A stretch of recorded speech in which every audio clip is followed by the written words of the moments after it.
tous ceux qui ont follow. Merci beaucoup. Merci aussi à ceux qui ont fait des dons. C'est super gentil. Merci beaucoup. Nous allons reprendre au chapitre 10. Soleil et grand air. La lumière du soleil ne cessait d'augmenter, toujours plus aveuglante. Après plusieurs jours plongés dans les ténèbres, l'Alliance des Trois éprouvait ce matin-là le plus grand mal à ouvrir les yeux dans cette cabine baignée de rayons dorés. Ils y passèrent une demi-heure avant de pouvoir se lever. Le petit déjeuner leur fut apporté bien plus tard et Matt comprit qu'ils s'étaient réveillés très tôt. Le plateau comportait ce qui ressemblait à des fruits, bien qu'il n'en ait jamais vu de semblable auparavant, et un pichet de liquide blanc qu'il estima être du lait de coco. Ils savourèrent chaque bouchée de ce repas frais et sucré. En milieu de matinée, on vint les chercher pour les conduire sur le pont principal. Des coursives en escalier étroit, ils parvinrent au grand air par une écoutille, au pied d'un gros mât sanglé de cordage. Les trois voyageurs en eurent le souffle coupé. Ils naviguaient à bord d'un énorme voilier, 4 mâts sur lesquels de gros ballons en cuir brun étaient accrochés par grappes.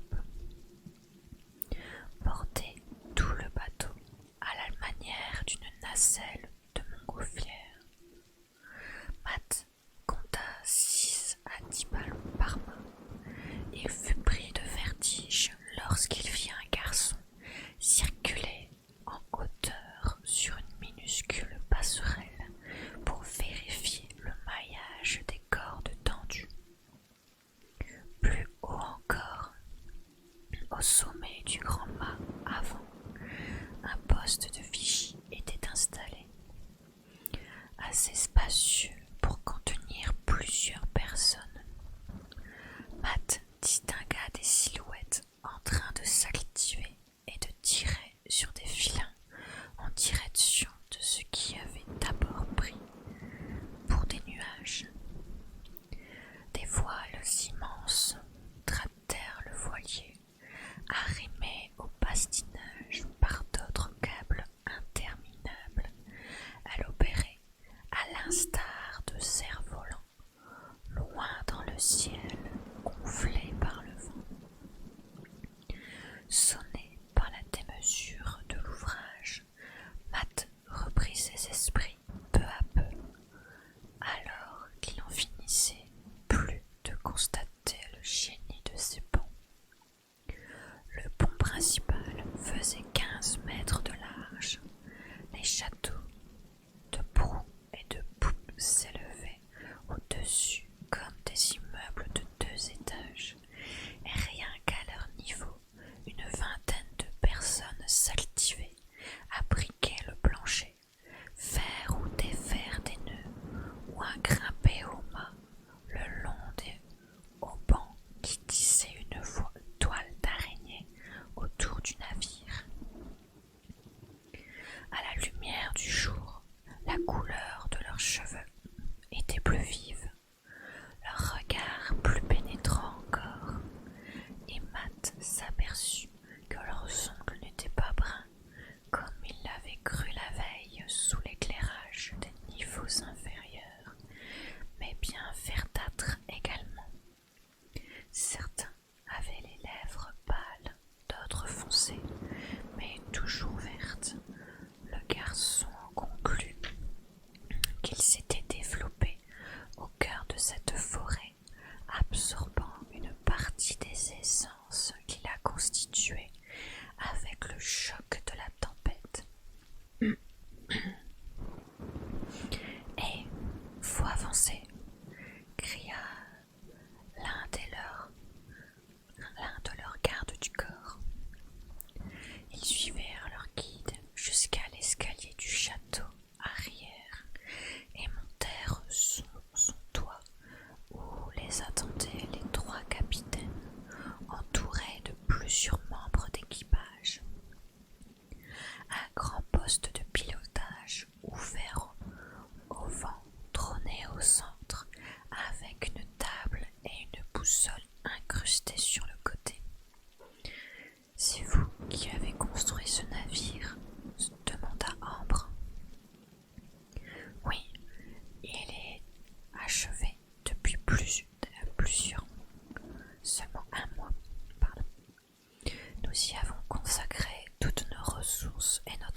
ne sait rien de la mer sèche sans qui Clémentis.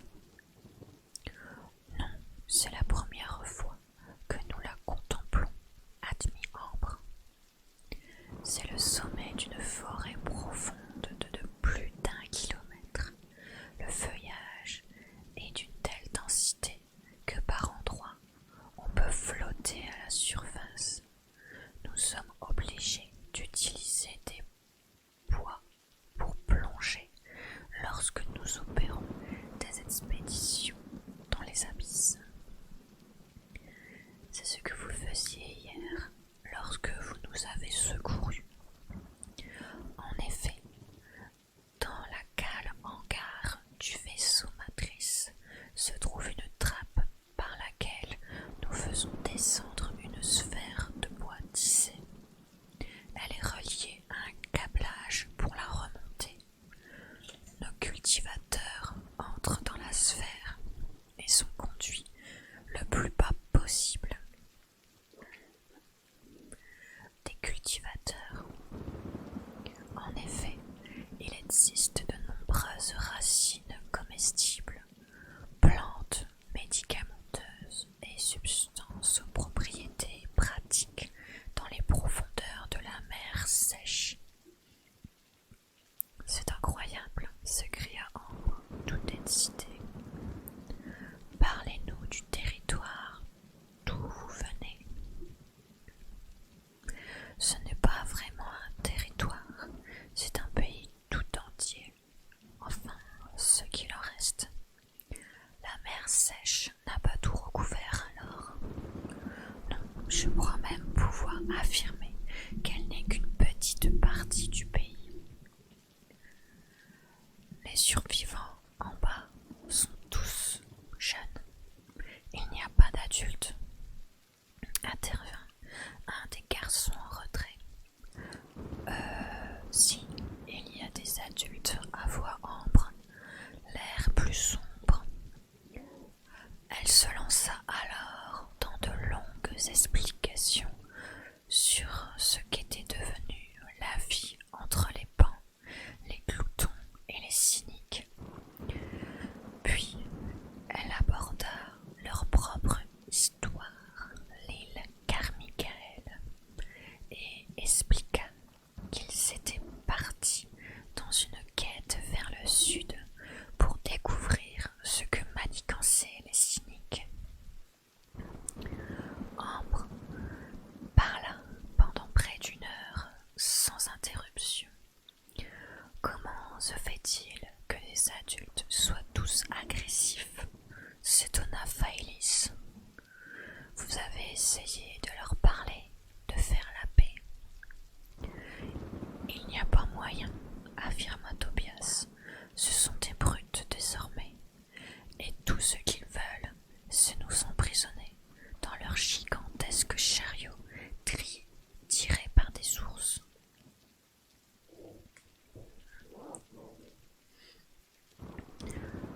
Notre quête est de savoir ce qu'ils font des pans enlevés, répéta Ambre, comme ils se sont organisés, et qui est leur reine,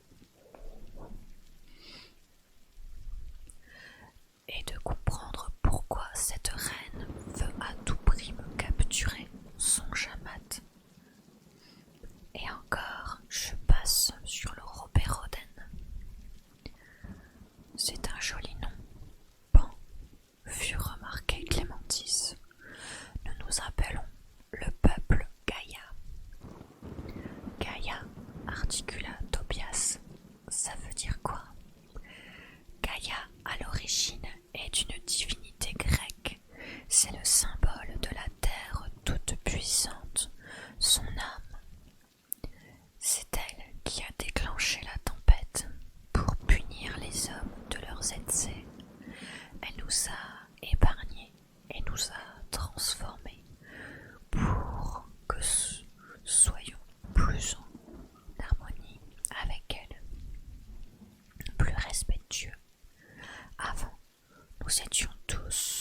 sommes plus proches de la nature maintenant. Nous pouvons sentir des choses, le frémissement d'un arbre par exemple. Le vent nous chante des chansons lorsqu'on s'arrête pour l'écouter. Nos vies sont bouleversées. Matt posa la question qui lui brûlait les lèvres depuis un moment. Hier, vous nous avez pris pour des membres d'une tribu. De quoi s'agit-il? D'autres enfants, des pans, comme vous dites. Ils ont survécu à la tempête, mais ne sont pas comme nous. Ils vous ressemblent, ils n'ont pas reçu la bénédiction de Gaïa. Ils sont disséminés sur la mer sèche. Ils forment de petites tribus qui tentent de nous piller. Vous voulez dire qu'ils sont vos ennemis? Déplora Ambre. Oui, ils sont jaloux de nous, de tout ce que nous accomplissons depuis la tempête. Matt considéra les représentants du peuple de Gaïa qui se tenaient face à eux. Que s'était-il passé pour qu'ils soient tous modifiés en même temps de cette manière? Pourquoi les autres pans de la forêt aveugle n'avaient-ils pas subi cette modification?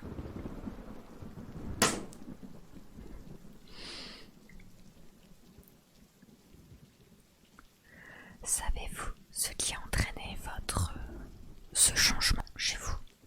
Demanda-t-il. Cette sensibilité à la chlorophylle. C'est Gaïa, c'est son choix. Il y a certainement une explication plus réaliste, vous ne croyez pas? Un des garçons fit un pas vers lui et d'un geste rapide dégaina une longue tige comme un fleuret d'escrime avec une pointe recouverte d'une substance rose ressemblant à du chewing-gum écrasé. La pointe fouetta l'air et s'arrêta juste sous le nez de Matt. Du respect pour la mère Gaïa, s'écria-t-il, plein de morgue. Matt recula et cet incident mit un terme à la conversation. On installa l'alliance des trois sur un banc à l'arrière, dans une alcôve surplombant le vide, d'où ils pouvaient admirer le paysage. Le ciel s'était dégagé et de rares nuages isolés stagnaient sous le plafond bleu. L'équipage s'activait, vérifiant les ballons, lançant des ordres depuis les haubans. Et de temps en temps, une des capitaines sortait du poste de pilotage pour aller inspecter les manœuvres. Matt avait remarqué que la présence de tubes se terminant par un cornet dans lequel parlaient des officiers. Tout le système de communication entre le pont principal et la vigie, 40 mètres plus haut. Les trois capitaines étaient les seules femmes à bord. Matt comprit que les adolescents les plus âgés avaient la sécurité en charge, avec leurs fleurets en bois à la ceinture. Les plus frêles servaient d'officiers et se reconnaissaient à leur casque en demi-coquille de noix géantes. Tous les autres constituaient la bordée de quart.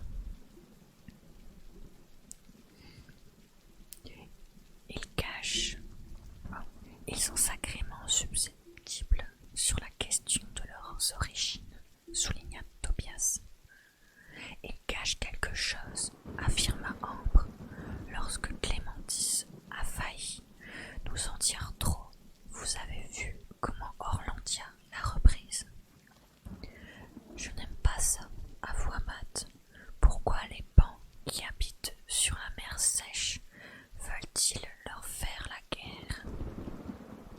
Ça n'a aucun sens. Ils devraient tous s'entraider. C'est louche.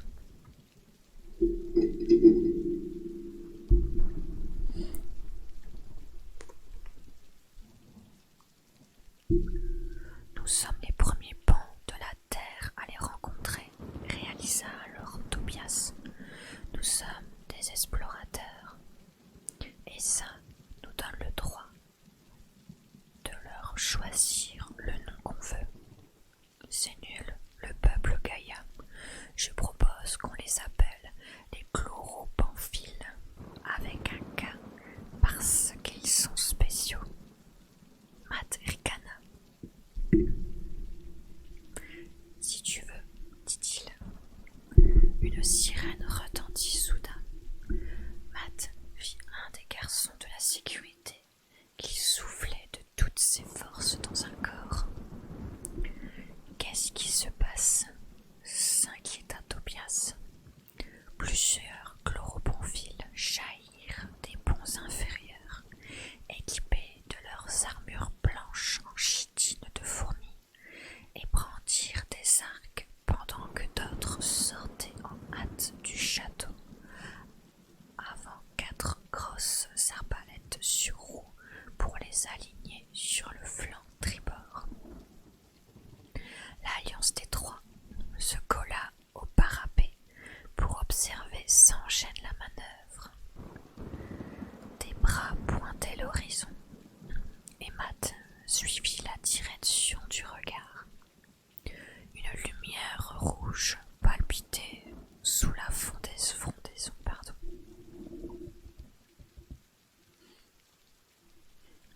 À moins de 100 mètres, elle clignotait comme un gyrophare. Avisant la présence d'Orlandia, Matt l'interpella.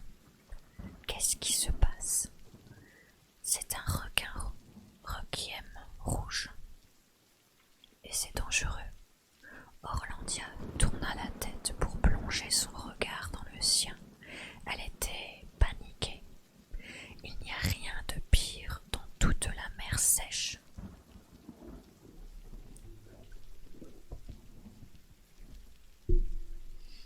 Chapitre 11.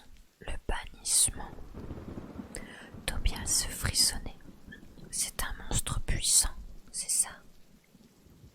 Orlandia déglutit avec peine, partageant son attention entre la lumière qui venait dans leur direction, son équipage et l'Alliance des Trois.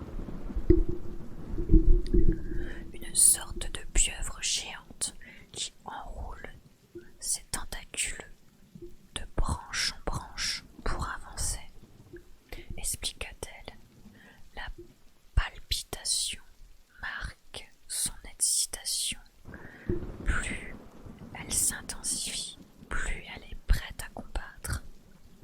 Si elle s'approche à moins de 50 mètres, nous n'aurons plus le choix. Et c'est difficile à tuer, ce truc, demanda Tobias. Si le combat s'engage, tout ce que nous pourrons faire, c'est gagner du temps avant qu'elle ne nous détruise ou qu'elle se fatigue. On ne peut pas la tuer, elle est beaucoup trop puissante. La cadence des illuminations s'accélérait. Armez les arbalètes, hurla quelqu'un. Matt vit qu'il changeait chaque arbalète d'une longue flèche creuse. Ils la remplirent de plusieurs litres d'un liquide épais et brun et refermèrent la partie coulissante.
dessous, des étards de forêt grinçaient en s'agitant telle une mer en furie. Le silence revint tout d'un coup. Un soupir collectif traversa le bateau.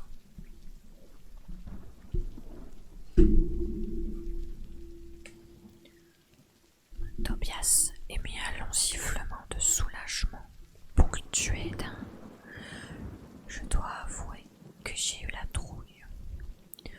Cette créature est ce qu'il y a de pire chez nous. » exposa Orlandia. Priez pour ne jamais plus en recroiser un, car bien des nôtres sont morts entre leurs bras. Sur quoi elle retourna, l'air sombre, au poste de pilotage. En fin de matinée, le navire s'anima et Matt perçut une excitation nouvelle à bord. Il comprit en apercevant le récif vers lequel il se dirigeait. À mesure qu'il s'en rapprochait, Matt entendit plusieurs fois le mot « nid » parmi les marins, à présent joyeux. 5 énormes troncs surgissaient de la surface, reliés entre eux par des passerelles de planches et de cordes tendues qui tissaient un maillage de rues et de terrasses.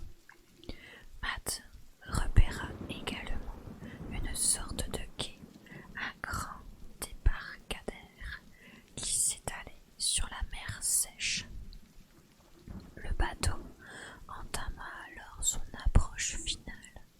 Une quarantaine de chloropamphile investirent les mâts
Il s'agissait pourtant d'un chloropamphile, sans doute possible, ses cheveux verts en témoignaient.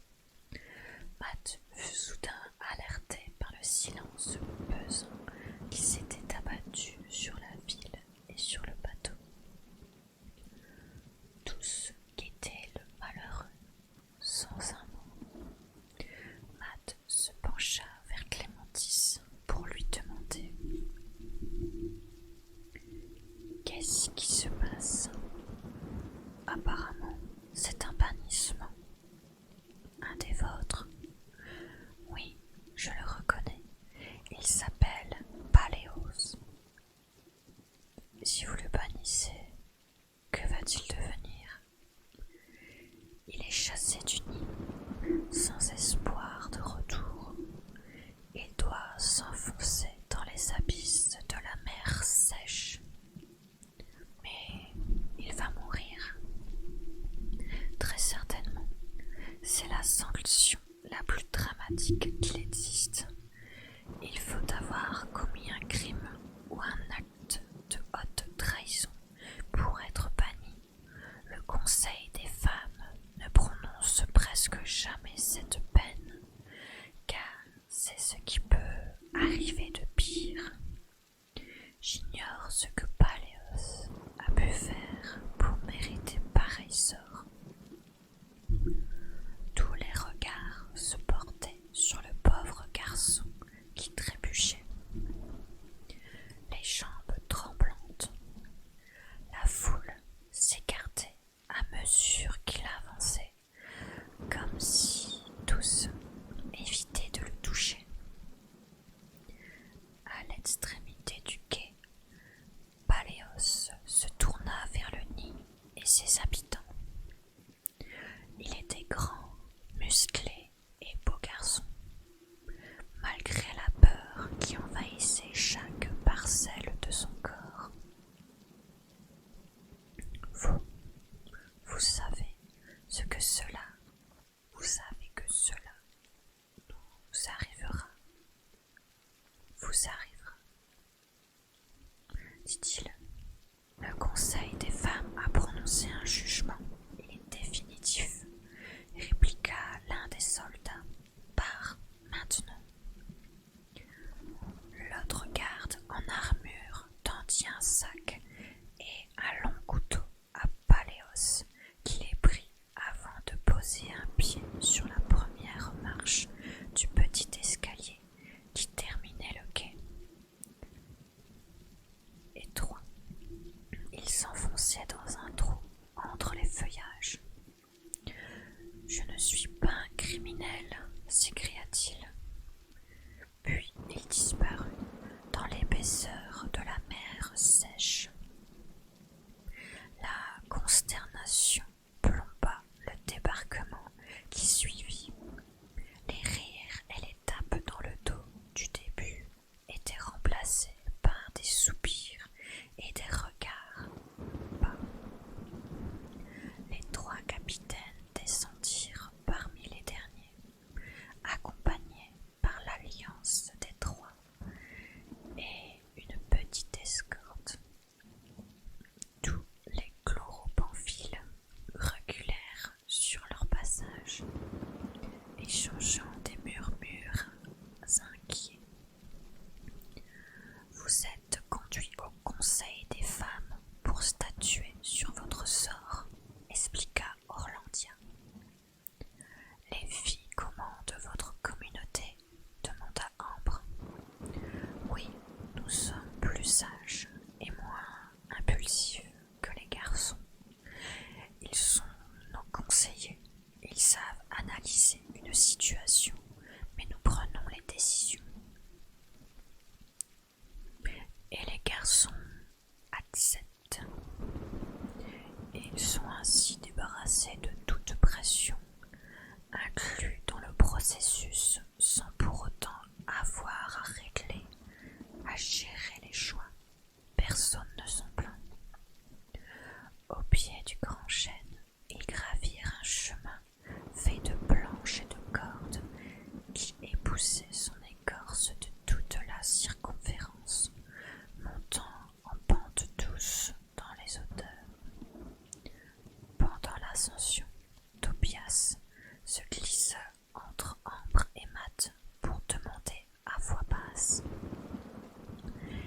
ce qu'on fait s'ils ne veulent pas de nous?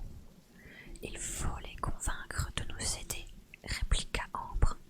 Nous l'avons bien vu, la forêt aveugle est trop grande et dangereuse pour qu'on puisse espérer la traverser sans leurs aides. S'ils nous renvoient en bas, nous sommes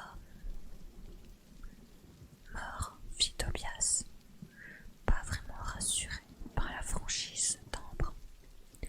À bien réfléchir, je préfère quand tu me mens.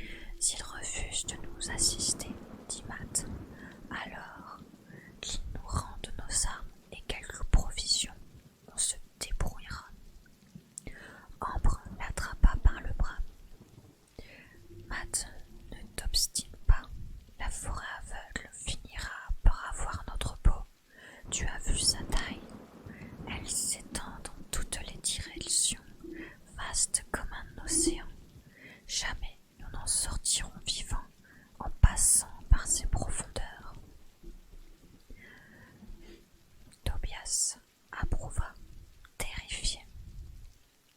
Elle n'a pas tort. Les convaincre par tous les moyens, je ne vois que ça. Je ne saurais l'expliquer, continua Ambre, mais j'ai un bon feeling avec eux. Certes, ils sont parfois étranges. Néanmoins, j'ai confiance. Il faut tout faire pour qu'ils nous aident. Nous avons besoin de repos, de vivres et d'un moyen de transport jusqu'à l'extrémité sud de cette mer sèche. Matt, promets-moi de ne pas t'entêter comme eux. Je ne les sens pas, ils cachent quelque chose. Parce qu'ils sont différents, c'est tout. À plus de 20 mètres, ils atteignirent une longue plateforme occupée en partie par une maison recouverte de mousse verte. À l'intérieur, accrochées aux parois, des soucoupes. Oui, bienvenue. Oh, bon anniversaire.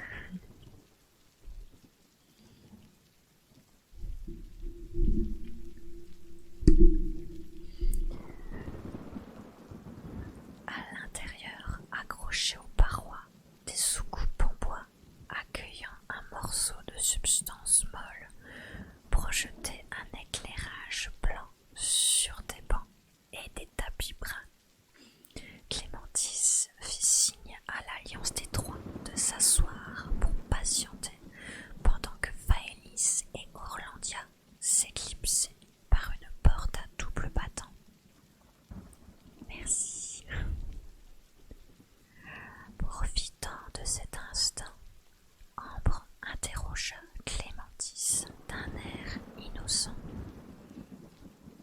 Ce matin, j'ai cru comprendre que vous vouliez nous parler. Je me trompe. Ce n'est rien. Pourquoi nous le cacher alors? Clémentis lui jeta un regard mal à l'aise avant de guetter la grande porte. Je n'ai pas le droit d'évoquer ce sujet. Vous êtes des étrangers. Ne serait-ce pas justement l'occasion de faire de nous des amis?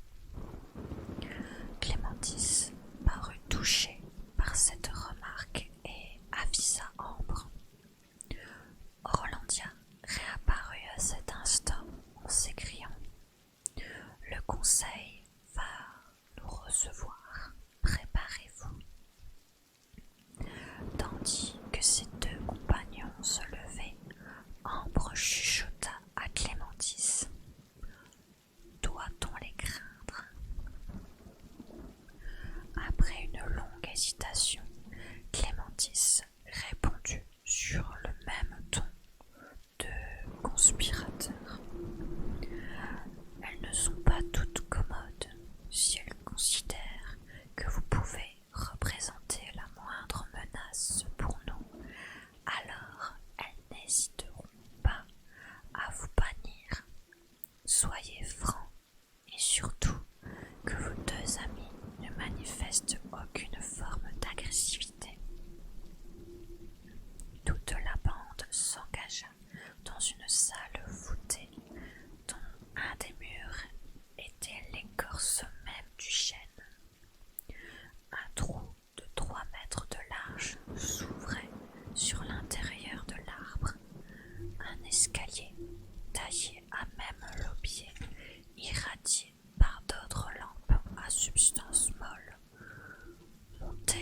le sommet. Guidée par Orlandia, la petite troupe se mit en marche vers le Conseil des femmes. Chapitre 12. Conseil sous les étoiles. Ambre, Matt et Tobias furent installés dans une petite pièce circulaire où on leur apporta de quoi manger. Ils avaient tellement gravi de marche qu'il leur semblait avoir atteint le sommet de l'arbre. Leurs cuisses et leurs mollets étaient en feu. Nous ne devons pas rencontrer le conseil, s'étonna Ambre. Si, toutefois, vous devez prendre des forces avant, expliqua Clémentis, pour ne pas être épuisé. Épuisé, répéta Matt. De quel genre de conseil est-ce donc? Un combat ou je ne sais quoi? Clémentis s'amusa de sa question. Non, dit-elle en souriant. Pour que le conseil puisse prendre la meilleure décision, ses membres auront besoin d'un maximum de précision et c'est ce que vous allez devoir leur fournir cet après-midi. Et quand verrons-nous les membres du conseil? S'enquit Tobias. Ce soir, le conseil ne se rassemble qu'à la minuit tombée. Ils mangèrent ensemble un repas chaud, de la viande blanche, ressemblant à du poulet, et une purée de pommes de terre qui sentait la terre mouillée. Ensuite, Clémentis et Orlandia les saluèrent et laissèrent la place à une douzaine de garçons de tous les âges. Le plus jeune ne devait pas avoir plus de 8 ans et le plus âgé 16. Ils s'assirent à table en face de l'Alliance des Trois et le plus grand lança. Faélis nous a expliqué les circonstances de votre rencontre et tout ce que vous lui avez dit à propos de votre monde. C'est notre monde à tous, intervient Matt. La forêt la mer sèche en fait partie. L'adolescent ne sembla pas apprécier la précision. Il toisa Matt longuement avant de poursuivre. Ce qui compte, c'est ce que vous êtes désormais. C'est que vous êtes désormais ici, au nid, et que nous avons des règles strictes. Nous allons donc devoir débattre. Bonsoir à toi, Landitine. Merci. Cette fois, aucun membre de l'Alliance des Trois n'osa lui couper la parole, même si l'envie d'affirmer qu'il n'était nullement une menace les démangeait. Nous nous sommes reconstruits grâce à l'arbre de vie, reprit l'adolescent. Vous devez vous engager à le respecter, lui et nos croyances. Ambre hocha la tête en signe d'acceptation, bientôt imité par Tobias puis Matt. Très bien, je m'appelle Dorshan. Commençons par le faire couler par vos veines, venez. Dorshan et ses compagnons se levèrent pour mener les trois nouveaux dans un couloir étroit creusé à l'intérieur de l'aubier. Ils descendirent quelques marches et s'arrêtèrent dans une sorte de grotte blanche au centre de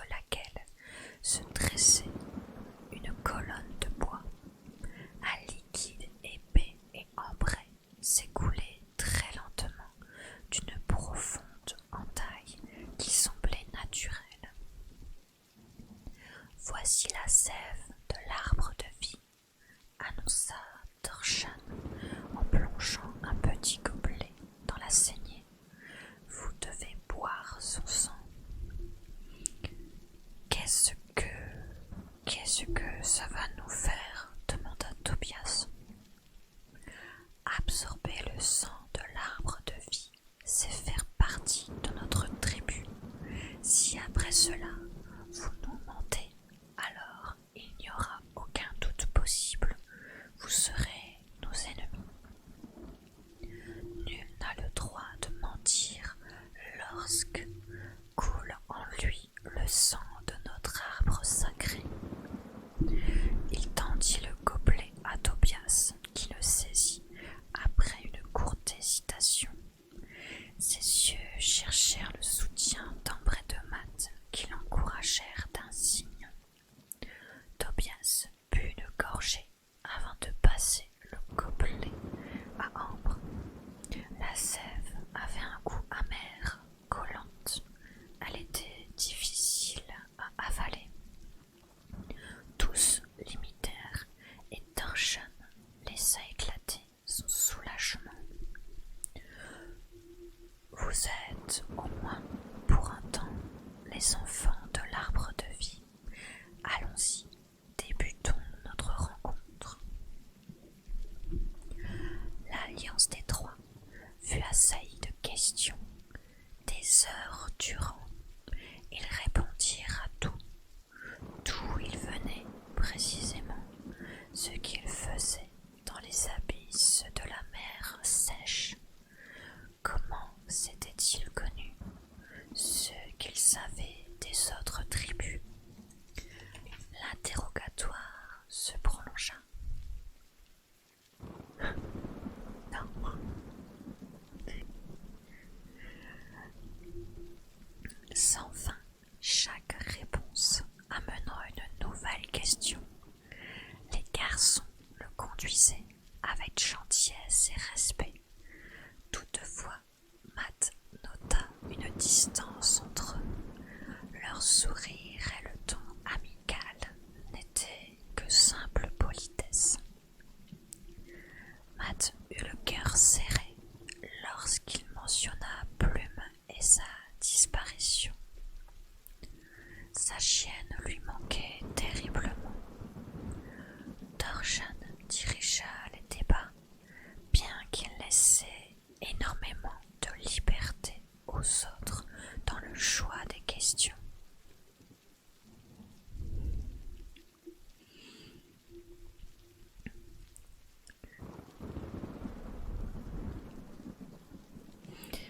Dorshan dirigea les débats. Bientôt, il fut évident que chacun y allait de ses préoccupations personnelles. Le plus jeune était moins subtil, mais ne s'embarrassait d'aucune manière, tandis que Dorshan progressait avec beaucoup plus de malice, questionnant sans en avoir l'air. Lorsque Matt fut interrogé sur la nature des choses. Merci.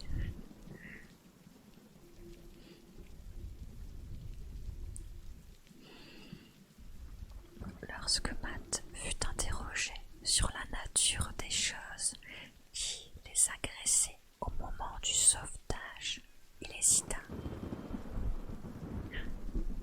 Merci. Son réflexe premier était de ne pas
Ils sont l'armée d'une créature puissante et très dangereuse, le Robéroden.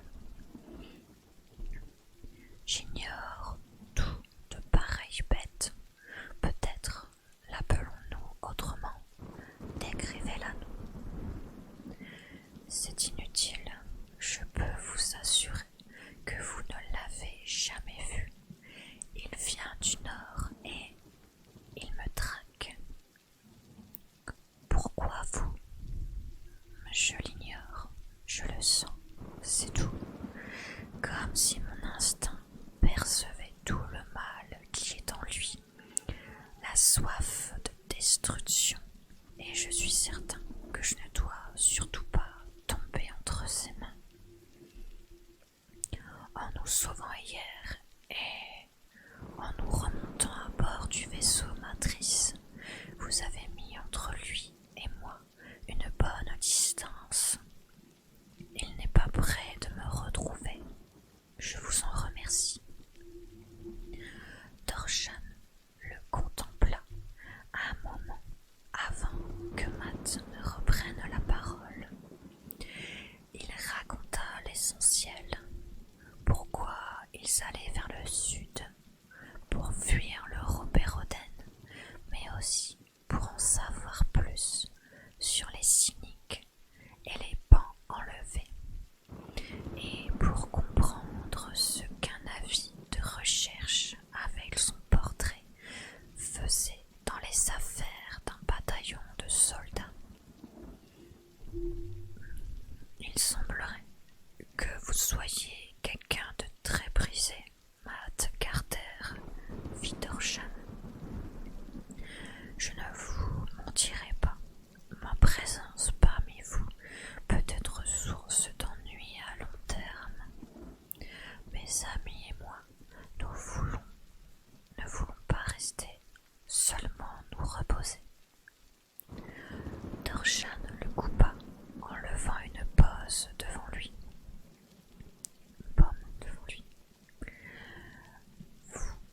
Vous exprimez vos souhaits en temps et en heure. Nous ne nous soucions pas de ce que vous voulez, mais avant tout de ce que vous êtes.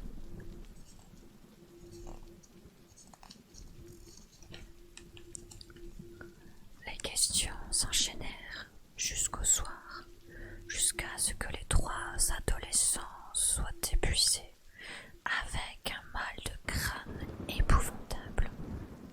Les garçons les laissèrent alors seuls, le temps d'un nouveau repas et d'un repos bienvenu, pendant lequel l'alliance des trois médita en silence sur tout ce qui s'était déroulé depuis la veille. On vint les chercher bien plus tard. Matt soupçonna même qu'il était une heure avancée de la nuit. Il somnolait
réussirait à renouer le contact et donc à localiser Matt en fouillant ses pensées.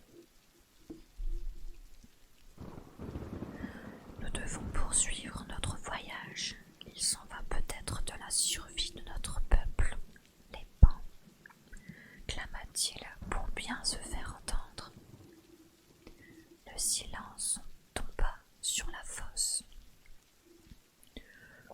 Tout ce que nous demandons, reprit Matt, c'est votre aide pour atteindre le bord sud de la mer sèche. C'est un long voyage, s'affola une quatrième fois. En effet, reprit la première, un très long voyage, à la mesure du temps qu'il faut prendre avant d'opter pour une décision, quelle qu'elle soit. Vous semblez compétent.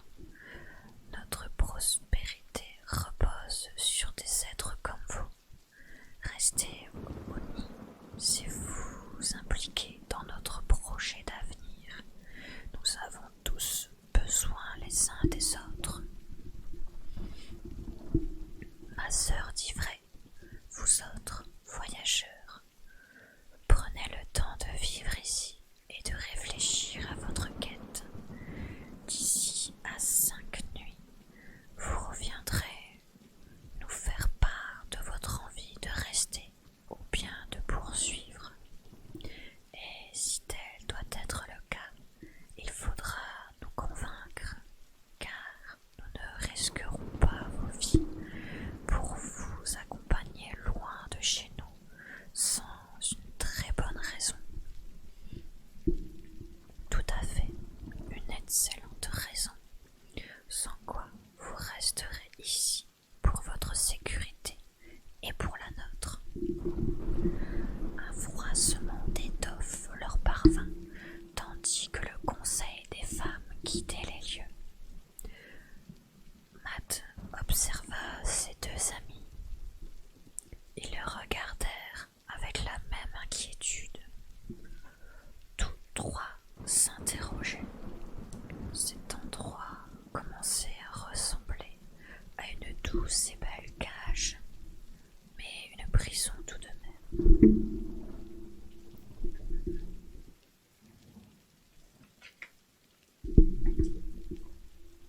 Chapitre 13. Visite guidée. Le lendemain matin, Matt fut réveillé par des petits coups frappés contre sa porte. Son lit était le plus confortable qu'il ait eu depuis son ancienne vie dans la tempête. Il avait sombré la veille au soir dans un sommeil de plomb sans rêve. La lumière du jour perçait les épais rideaux qui imitaient le velours. Il disposait d'une chambre rien que pour lui, tout comme Tobias et Ambre. Cela avait plu à la jeune fille, alors que les deux garçons y voyaient surtout un moyen de les séparer et de les affaiblir. Matt se leva, encore endormi, et ouvrit la porte à Torshan qui lui expliqua où se rendre pour prendre le petit déjeuner. Ils se retrouvèrent tous les quatre sur une terrasse à une vingtaine de mètres d'altitude. Malgré le feuillage, ils pouvaient admirer la vue sur les quais, les grands hangars et plusieurs passerelles de cordes entre les 5 chaînes du nid. De nombreuses autres terrasses accueillaient des petites maisons rondes ou rectangulaires dans les hauteurs. Le nid était déjà en pleine activité. On hissait des tonneaux et des caisses par des poulies. On transportait de longues planches sur les quais vers une zone de construction. Et Matt distingua un groupe qui montait à bord du vaisseau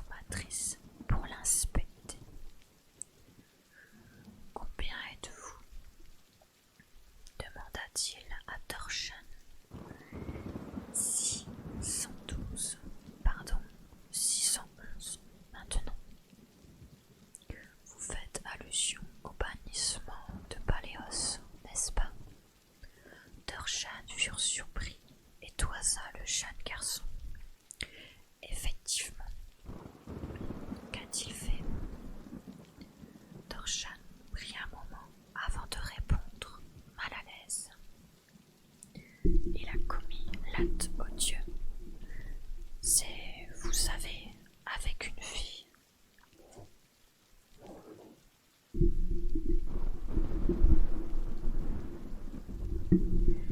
Il a couché avec une fille, souligna Tobias, entre stupeur et admiration. C'est absolument interdit, lança Dorshan en se reprenant. Alors, la fille aussi a été bannie, s'inquiéta Tobias. Non, car elle a avoué son crime et elle a expliqué qu'elle s'était laissée convaincre par Paléos parce qu'elle était amoureuse de lui. Le conseil lui a pardonné et lui donne une seconde chance. Pourquoi est-ce interdit? Intervient Ambre. C'est pourtant naturel et vous vous affirmez proche de la vie, de la nature. Si l'arbre de vie a décidé de ne sauver que nous, de nous offrir cette différence, ce n'est pas un hasard, répliqua Dorshan avec un soupçon d'agressivité. Il n'y a plus d'adultes, ou alors ils sont mauvais à vous entendre.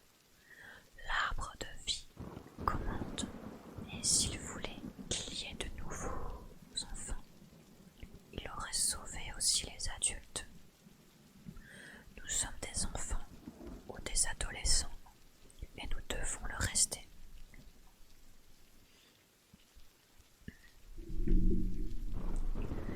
Et vous croyez qu'en évitant tout rapport sexuel, vous resterez jeune, gloussa Ambre. Rappelez-vous votre engagement d'hier, s'énerva Dorshan. Vous devez respecter nos croyances. Ambre allait répliquer, mais elle s'abstint, se contenta de secouer la tête et s'enfonça dans son siège en bois et bambou dressé. Matt et Tobias la regardaient, estomaqués et admiratifs en même temps. Non seulement elle savait tenir tête, mais voilà qu'en plus elle abordait un sujet tabou sans aucune honte. La fin du petit déjeuner s'effectua dans un silence gêné. Dorshan leur indiqua où laver leurs couverts, tout en expliquant que le système d'eau qui alimentait le nid provenait de grands réservoirs au sommet des arbres. L'eau de pluie s'y déversait et il suffisait d'ouvrir les robinets pour que la différence de niveau génère une certaine pression. Il en allait de même avec le vaisseau matrice dont les réservoirs en forme de sphère occupaient tout un côté du bateau. Comment avez-vous récupéré des robinets, les fenêtres et tout ce qui provient de notre ancienne vie? Questionna Ambre. Dorshan lui jeta un regard perçant. Des expéditions dans les abysses.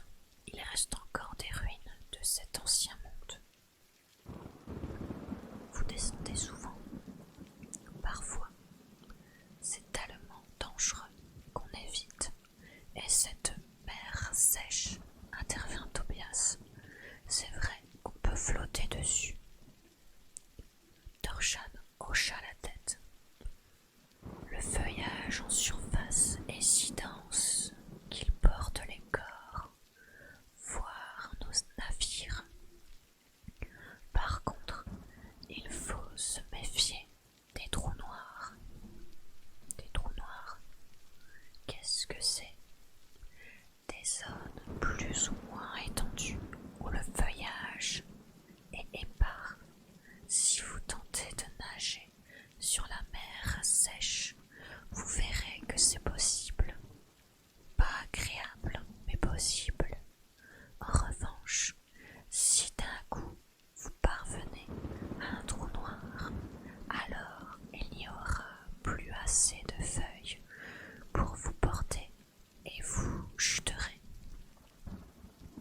jusqu'en bas, s'alarma Tobias.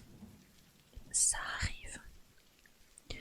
C'est pour ça que vos navires disposent de ballons, fit remarquer Matt, pour planer au-dessus de la surface, ne pas prendre le risque de tomber dans un trou noir. Tout à fait. Ce fut à Ambre de rebondir. Comment alimentez-vous les ballons en air chaud? Par des souffleurs. Ce sont de grosses limaces, vraiment très grosses pour certaines. Dès qu'elles mangent, elles produisent une chaleur très forte, et comme elles dévorent des feuilles, ce n'est pas difficile à nourrir. Il suffit de les capturer, de les stocker dans une cale, les enfermer dans des boîtes en fer reliées au ballon par des tuyaux, et le tour est joué. Tobias siffla d'admiration. Et comment avez-vous construit cet endroit? Le nid, demanda-t-il. Je comprends que vous ayez envie de tout savoir. Venez, je vais commencer par vous faire visiter. Dorshan les guida de passerelles en terrasse, d'escaliers, dans les troncs en rampe arrimés à l'extérieur sur l'écorce. Partout où ils passaient, les chlorophamphiles s'interrompaient dans leurs travaux pour examiner les trois visiteurs. C'est parce que, d'habitude, les gens normaux, comme vous, sont des ennemis, répliqua Dorshan. Jamais ils ne peuvent se promener librement ainsi. Vous êtes les premiers. Pourquoi est-ce la guerre entre eux et vous? Nous sommes ingénieux, débrouillards, et comme vous pouvez le constater, nous nous sommes bâtis une cité confortable. Ils veulent nous la prendre. Vous pourriez vous entraider. Ils sont différents. Ils n'adhèrent pas à la croyance de l'arbre de vie parce qu'il ne les a pas transformés. Ils se sentent humiliés. Et pour tout vous dire, si l'arbre de vie ne les a pas choisis, c'est qu'ils n'en sont pas dignes. Alors, pour vous, nous trois, nous sommes des êtres inférieurs, c'est ça? Face à la colère grandissante d'Ambre, Dorshan fit preuve de sagesse et prit un ton plus humble et amical. Vous venez d'en bas, c'est différent chez vous. Ici, nous n'avons pas de règles. Notre fonctionnement, c'est encore un autre monde.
l'exploration et principalement à la chasse.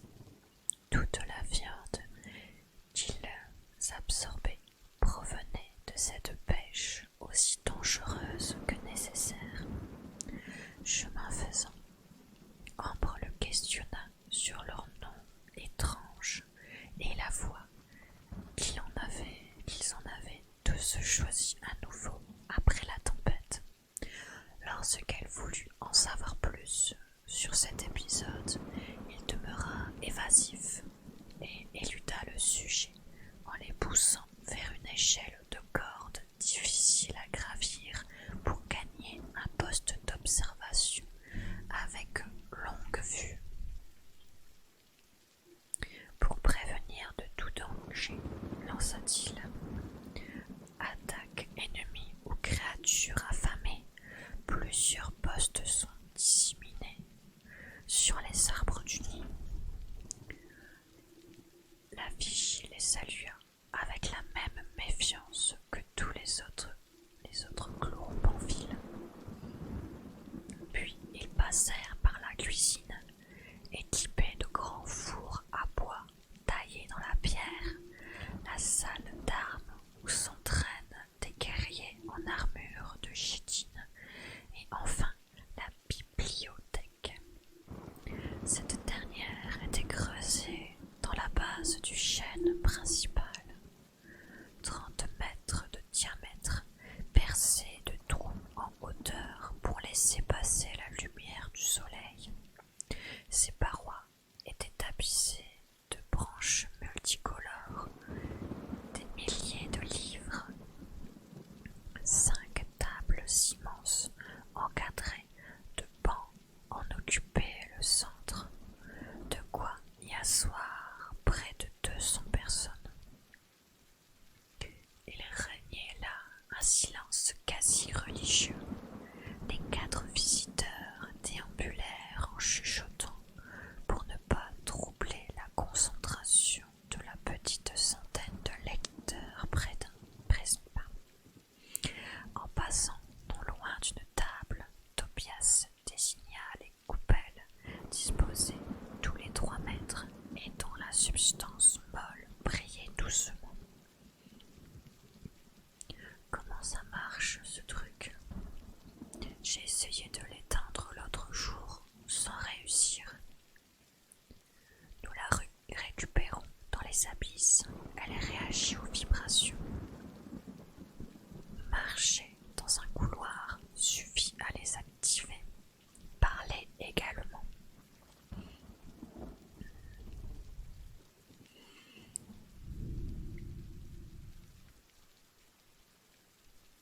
Waouh, c'est génial. Si vous restez immobile, sans un mot, après quelques minutes, elle cesse d'entrer en résonance et s'éteint. Ambre se pencha vers Thorshan pour ne pas avoir à élever la voix. Je vois qu'ils lisent vite, tous. Est-ce que ça fait partie des changements que vous avez subis? Oui, certains d'entre nous peuvent lire vite et surtout ils retiennent tout. C'est grâce à eux que nous avons pu exprimer autant d'ingéniosité ici et construire le vaisseau matrice. Pourquoi ce nom? Interrogea Matt. Parce que grâce à ce navire, nous allons pouvoir explorer plus loin, tenter des plongées plus longues, plus profondes, et nous garantir nourriture et matériaux nécessaires à notre survie. Il sera la matrice de notre développement. Tobias désigna une longue porte à grosse serrure en bois en son centre.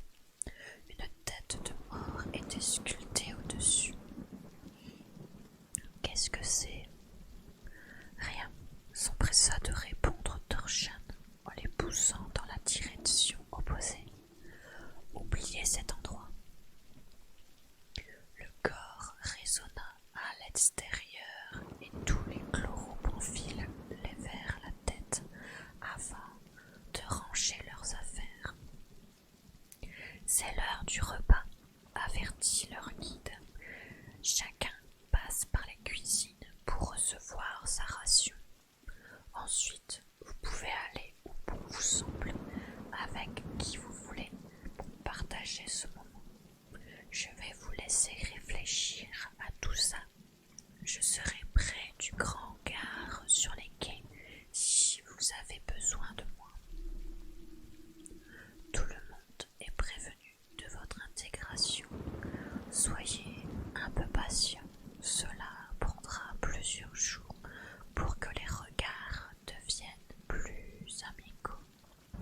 Vous devez comprendre qu'ici, votre différence fait peur. Réfléchissez au rôle que vous voudriez tenir pour vous épanouir dans notre communauté. On se retrouve ce soir. Dorshan les accompagna jusqu'aux cuisines où un repas chaud leur fut servi dans une écuelle en bois. Puis l'Alliance des Trois alla se poser sur une plateforme à quelques mètres de hauteur. Pas de risque que je finisse dans cette bibliothèque, commenta Ambre. Et moi alors, se plaignit Tobias, si toi tu es la cérébrale du groupe et Matt le bras armé qui l'enverra avec les guerriers du nid, où vais-je finir moi aux cuisines? Ne t'en fais pas, personne ne finira nulle part sur cette île, intervient Matt.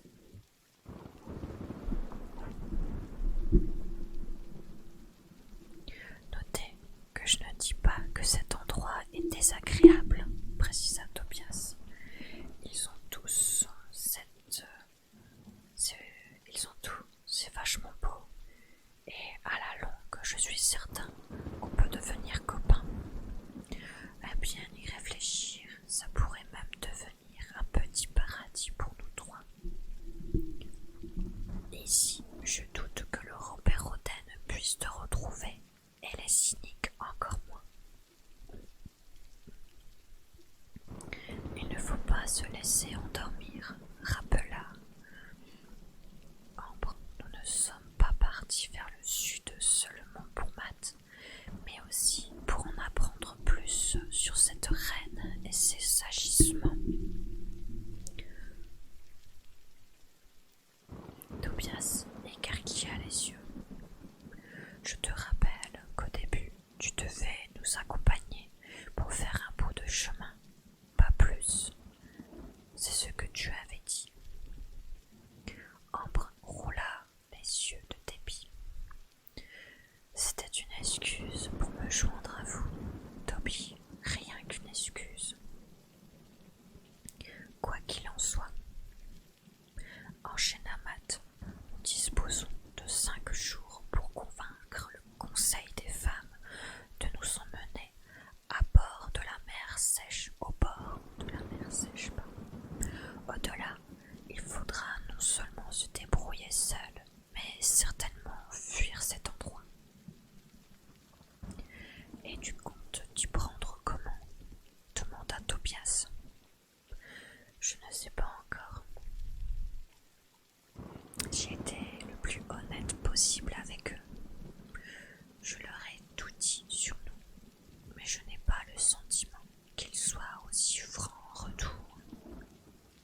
cachotiers, cela dit, ça peut se comprendre. Il leur faut du temps pour nous accepter. Je ne suis pas sûre qu'agir dans leur dos soit le meilleur moyen de gagner leur respect. Matt a raison, contre-attaque Tobias. On ne peut pas se permettre d'attendre les bras croisés. Se tournant vers son ami, il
qu'est-ce que c'est?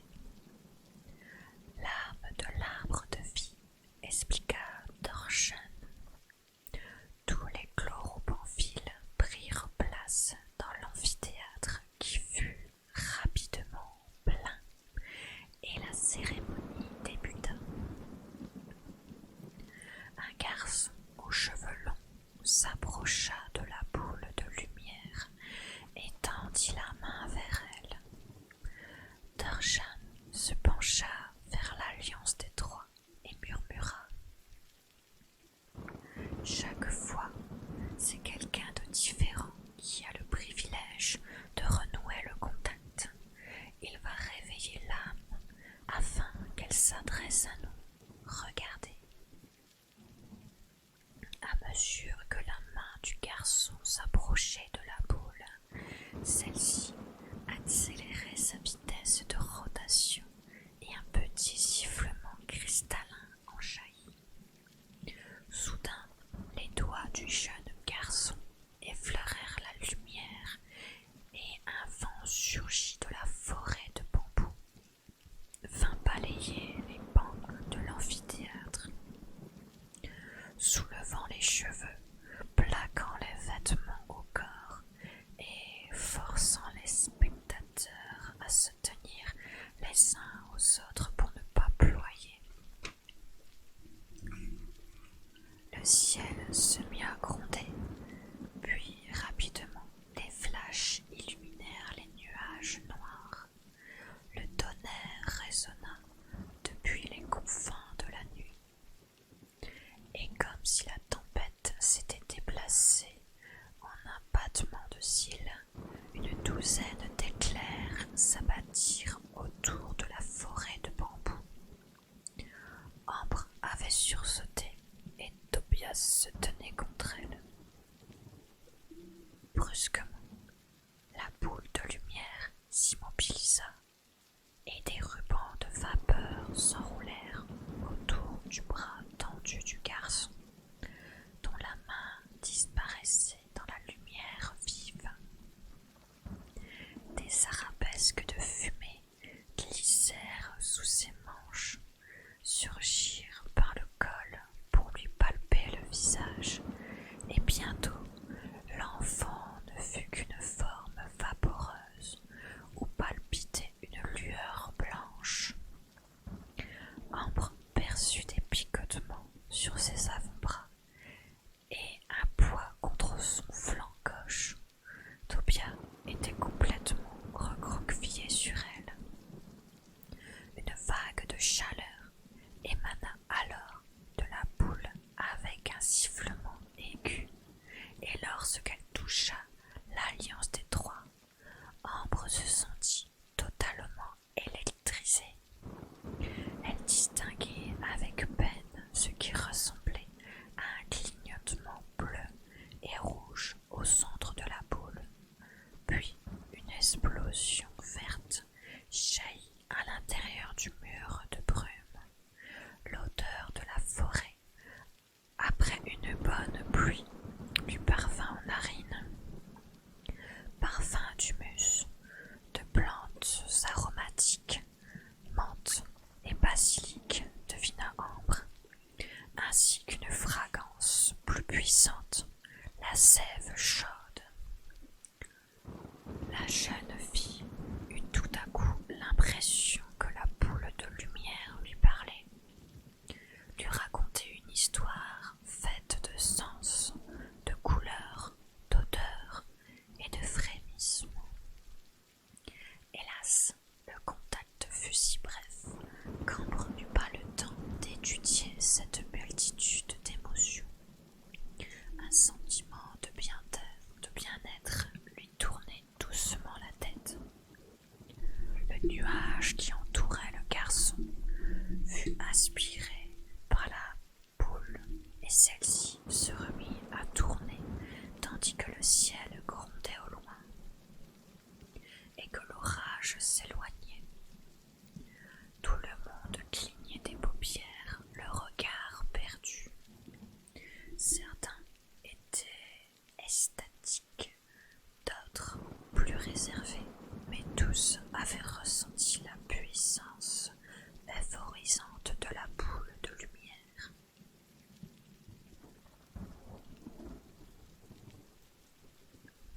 Oh, ça fit les jetons, lança Tobias. Vous avez vu comment ça nous rentre à l'intérieur? J'ai cru qu'elle pénétrait dans ma cervelle. C'était à la fois flippant et fantastique. C'est l'âme de l'arbre de vie, annonça fièrement Dorshan, celui qui a le privilège de pouvoir le toucher, voit la vie, le passé, le futur, et mélanger. Nous autres spectateurs ne ressentons que l'onde de choc de ce voyage. Ce doit être enivrant comme expérience, lança Matt. C'est l'émotion la plus incroyable que je connaisse, avoua Dorshan. Ambre se pencha vers le groupe de garçons.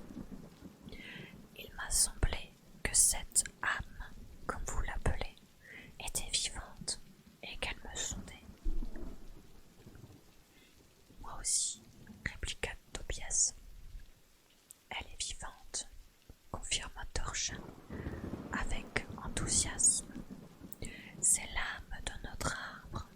Lorsque nous sommes arrivés ici et que nous l'avons découverte, nous avons tout de suite su qu'elle nous attendait, que ce serait notre nid. Comment avez-vous atterri ici? Demanda Ambre. D'où viennent autant d'adolescents et d'enfants? Dorshan parut gêné. Il haussa les épaules. Nous étions tous liés, et avant la tempête, nous étions les faibles de ce monde. La tempête a tout changé. Elle a inversé la donne. Et désormais, nous sommes le peuple de Gaïa, fier et puissant. Je ne comprends pas, vous étiez tous ensemble avant que notre monde bascule.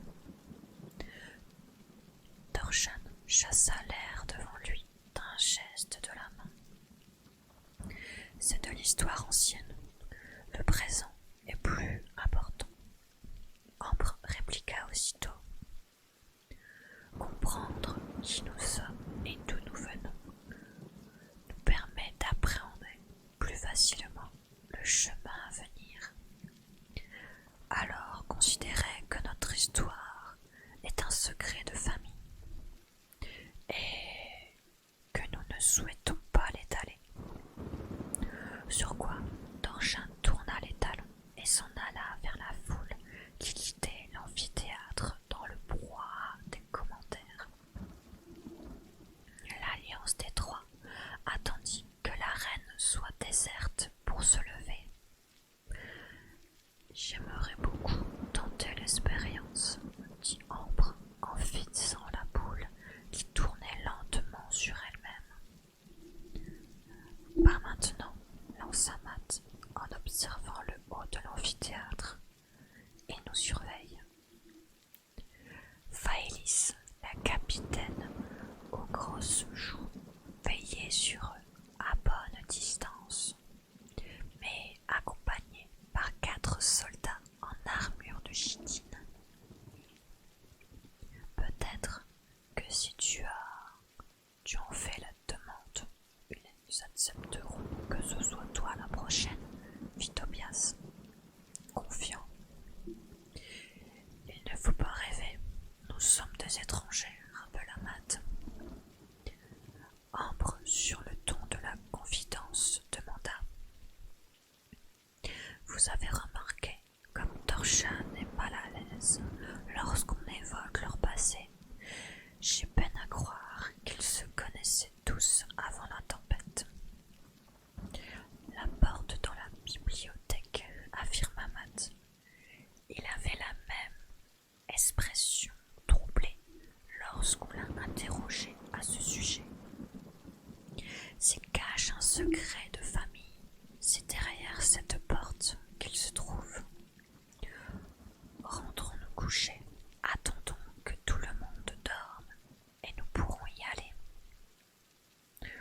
dangereux, protesta Ambre. Nous ne savons rien de ce lieu, de sa sécurité. Laissez-moi au moins 1 ou 2 journées pour travailler dans la bibliothèque et observer, glaner des infos. Ensuite, nous passerons à l'action. À contre-cœur, Matt approuva. Venez, dit Ambre, en jetant un rapide coup d'œil à Faélis et à sa garde rapprochée. N'éveillons pas les soupçons. Il est temps de rentrer.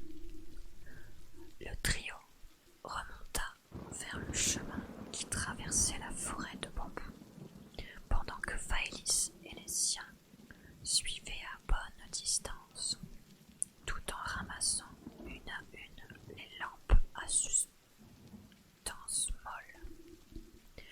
Lorsqu'il fut de retour au nid, Faélis se tourna vers la forêt devenue obscure. Elle porta un sifflet à ses lèvres et souffla dedans.